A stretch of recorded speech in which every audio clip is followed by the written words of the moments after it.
Good morning. This is John from the Springs Mennonite Church. It's good to be with you today, here the week after Christmas. Hope you had a really great one. This morning I'd like to share a verse with you from the book of Isaiah. Isaiah chapter 26, and just a couple of verses here to think about for today, beginning with the last part of verse 8. Lord, our heart's desire is to glorify your name. In the night I search for you. In the morning I earnestly seek you. Lord, grant us peace, for all we have accomplished is really just from you. Isaiah is a prophet of mixed stories. Sometimes he's very optimistic. Sometimes his words are very pessimistic. Sometimes he talks about punishment. Sometimes he talks about grace. Sometimes he asks God to deliver them from their enemies. There are all kinds of stories in this book, which is the largest one in the Bible. But this morning, particularly just after Christmas is finished, just have a couple of thoughts. The first one that I read, verse 8, the last of verse 8, our heart's desire is to glorify your name. Now, I don't know what your heart's desire is. I really don't. I hope it's to walk with God. There's certainly a lot of good reasons to do that. And if it's not, then I just want to ask you, is it working out for you pretty good? You know, lots of people spend their whole lives, they never give God a second thought. And then death comes. Well, what are you going to do? I've done a funeral recently. A fellow who passed away. Funeral home called and asked me to do the funeral because they didn't have a pastor. Evidently, the family doesn't go to church. Now, I said I'd do that. It's a hard thing to do. But I said I'd do it because maybe for the first time, that family's going to hear about the grace of God. This is my heart. Desire is to glorify you. When we spend our lives being concerned about what God wants instead of just what we want, we find our lives in a very different kind of a place, a better place, a less selfish place. Well, the prophet goes on and he says, in the night I search for you, and in the morning I earnestly seek you. The Bible talks about night and day a lot, and oftentimes the night's considered scary and the day is considered non-scary because the light's on.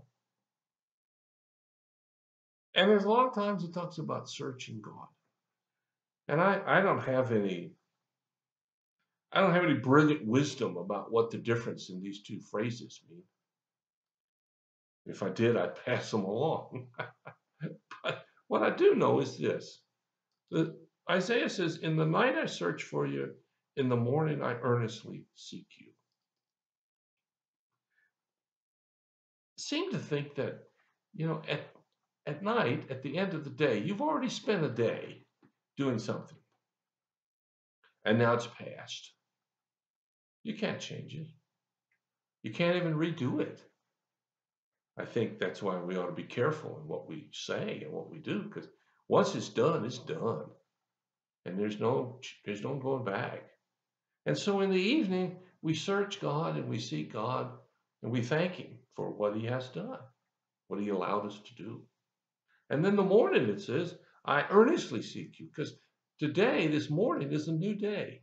I don't know what's going to happen today. Last night, I knew what happened the day before. But today, I don't know. Today, it's a mystery.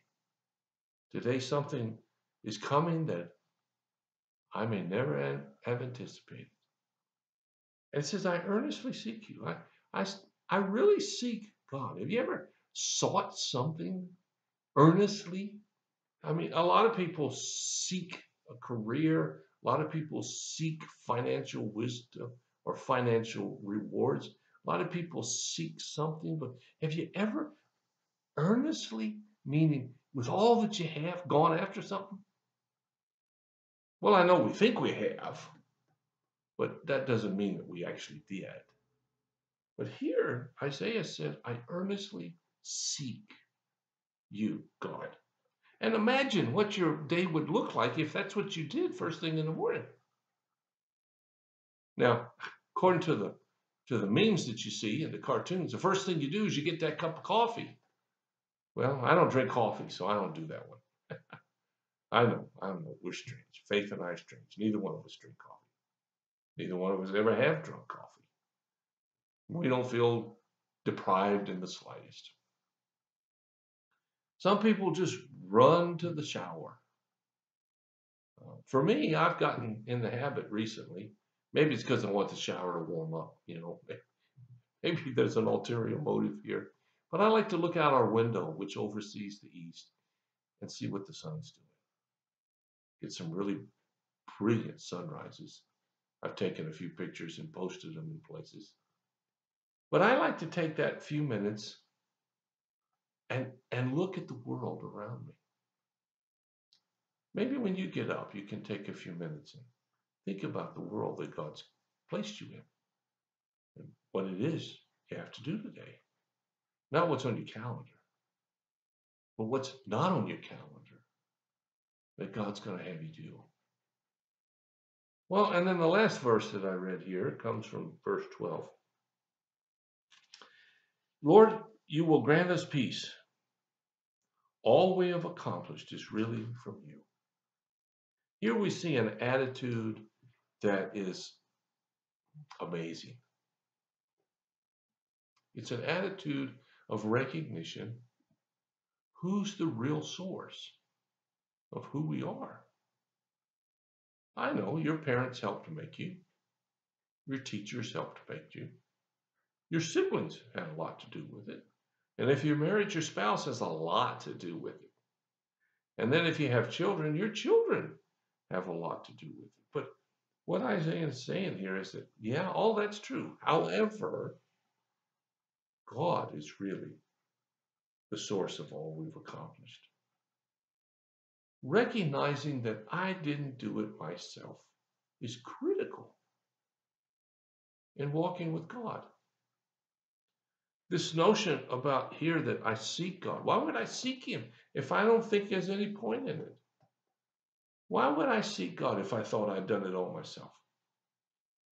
Well, that works fine as long as you're alive, but then you know what? Dadgummit, death shows up. And at that point in time, every false philosophy is revealed. I heard a funeral director tell me one time that the newest thing in caskets were lock boxes inside the casket. What in the world would you want a lockbox in a casket for? Well, I guess some people think they can take it with them, but you know what? That doesn't happen. Our lives are based on the goodness and the grace of God.